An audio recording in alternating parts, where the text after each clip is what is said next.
Gusto kong ipakilala sa lahat. Isang produkto mula sa Korea, mga pandagdag sa nutrisyon. Dalubhasa para sa mga laging nakaupo, madalas na nakaupo sa trabaho, at madalas na nakakaranas ng mga problema sa physiological. Inirekomenda din ito ng mga eksperto sa Korean medical community. Napakahusay na ibinebenta ang lebadura ng ginseng sa Korea. Sa loob ng produkto, ang ginseng yeast na ito ay naglalaman ng maraming glucose content. Glycogenic ABCH, lysinase at 7 uri ng glucose-fanning ingredients.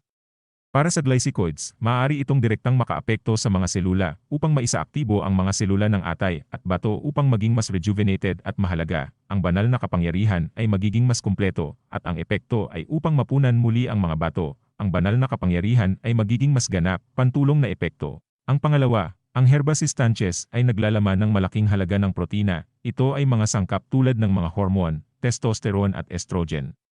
Ang sangkap na ito ay maaaring direktang magdulot ng mabilis na paglaki, naghahati ng mga patay na selula, nagpapataas ng mga pagtatago ng ari, kaya masisiguro mo ang kalidad at dami, ang pagkakaroon ng tamod at mga problema sa sexual ay mabilis ding nareresolba. Kasabay nito, para sa ikalawang pagdadalaga ng mga lalaki, nagdudulot din ng tiyak na pagiging epektibo.